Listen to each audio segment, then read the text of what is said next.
Hello, my lovelies. This week, I wanted to discuss with you a topic that has been very apparent in my personal reality over the last week, and some attention has been drawn to it, and that is imposter syndrome. Hello, I am Dee May, and I wanted to take the time this week to discuss this very important topic that we all experience at some point in time during our lives.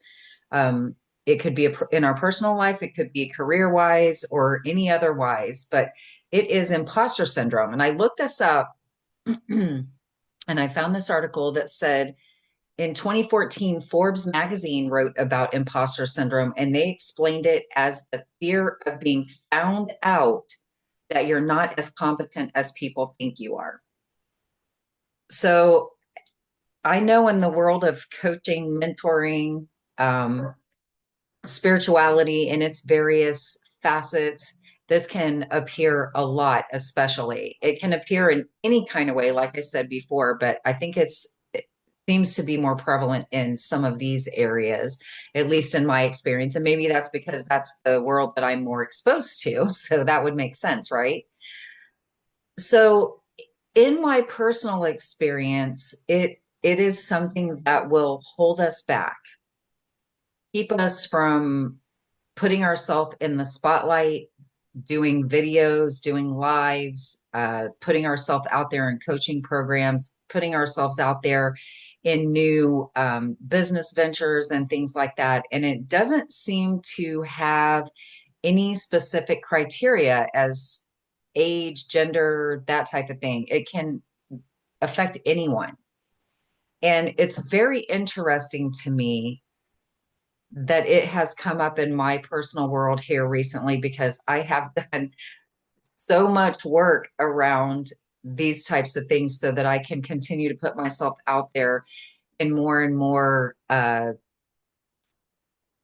a more and more visual way and a more vulnerable way. And so I felt like I had conquered most of it. And I realized that indeed maybe I haven't conquered it. And it's been presenting itself to me in other ways as well. And in that, I mean in the way that I receive information from other people. So it can be kind of sneaky in the way it presents itself. So one of the things that I would like to mention is the way we receive information. Okay. And sometimes we get in a place and we have to be mindful of this, right? And we're always learning and growing.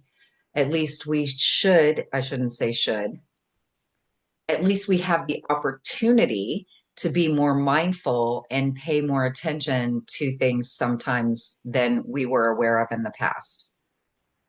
So when we're receiving information from other people,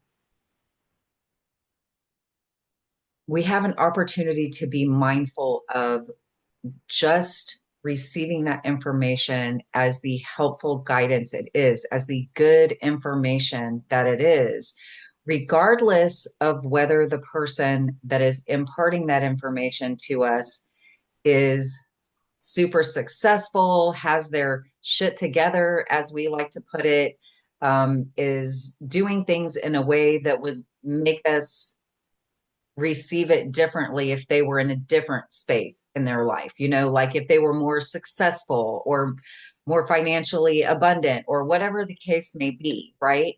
So I feel like this is a really good opportunity for us to find the humility within ourselves to receive information from wherever it comes from, no matter who that person is, no matter what their success level is, no matter what their financial abundance level is, no matter what their intelligence level is, even, because these things don't limit the fact that the information is good. Good information is good information, regardless of where it comes from. And I feel like it's just as important to receive information from less likely sources as it is for us to feel so confident in our own selves that we can give good information regardless of how we're feeling about ourselves. So that's something that's come up in my personal world here very recently. And I wanted to share this with you. This is a really, like vulnerable share, because when I had to sit back and look at my own self and the way I was receiving some information, I was like, this would be a great topic to share, especially on the heels of last week's self-love information that I shared with you, because I feel like this is a huge part of self-love, to believe in ourselves and allow ourselves to feel like the information we have is valuable, regardless of how long we've been doing something, how much money we have when we start doing that thing, whether we have, everything together, our little ducks in a row. I read the cutest meme the other day that said something about, well, no, my ducks aren't in a row, but they're happy. They're happy little ducks, right? So if we can find the happiness in our little ducks not being in a perfect little row, and realize that we do have value, right? We do have value, regardless of whether we're just getting started. Because let me tell you something, just because we're just getting started with something doesn't mean we're not good at it.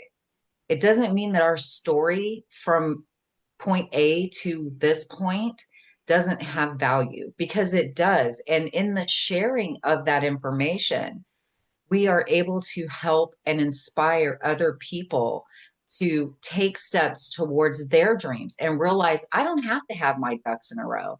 I don't have to be hugely financially abundant. I don't have to have, a house in Costa Rica and a house on the West Coast and the East Coast and, wherever it may be, or all of the above, to be able to give good information to people. It doesn't matter what our status is in this world. If we have good information to share, then we get to share it. If someone else has good information to share, it doesn't matter what their status is in this world. They get to share it, and we get to receive that information and take those wise words and use them to move ourselves forward, or give ourselves time to just deep dive into ourselves and learn something about ourselves that is going to be beneficial for us in the future. And one of the things that I did after I had a conversation with this person who, in her words, told me some things about myself, which I'm super grateful for, because that's when I was able to take a deep dive. Y'all, those are the best friends, right? Don't hang up on them and don't be mad at them. If they're giving this the advice to you in love and generosity and the right intentions, listen to them and take that information. And if you need to take time to think about it, then do, but take that deep dive into yourself and allow it to teach you, right? Allow it to teach you. I am so grateful for her to be someone who feels comfortable enough with me to share this kind of information with me. And then, you know what I did? I sat in the hot tub that night and I leaned my head back and I looked at the full moon, and I just had this silent conversation with the universe. And I told myself and the universe, I am so proud of myself, right? Because there was a time in my life when having that well-intentioned advice from someone would have taken my feet out from under me and made me question everything about myself. Maybe I shouldn't be doing this, and maybe I shouldn't be doing that. And who am I to think that I can do that? And who am I to think that anyone's going to listen to me or find value in my words? There was a time I would have felt that way. But this time, I felt so much gratitude. I felt so much gratitude towards her for sharing with me. I felt so much gratitude towards the other people who had been sharing their words of wisdom with me. I felt so much gratitude towards myself for allowing myself to learn and grow and not be so rigid and not use that information to begin doubting myself and thinking that I'm not worthy. So imposter syndrome can really, really derail us if we allow it to. I hope this information that I'm sharing with you now will allow you to maybe take a breath the next time someone says something to you, even if they don't seem to be well intentioned, think about it anyway. Look at that information anyway, because it is so true that everyone we meet is a mirror for us in some way. There is, I'm not going to get deep into the mirror theory right now. There is one. If you'd like to Google it, maybe I'll talk about it in another video. We'll see.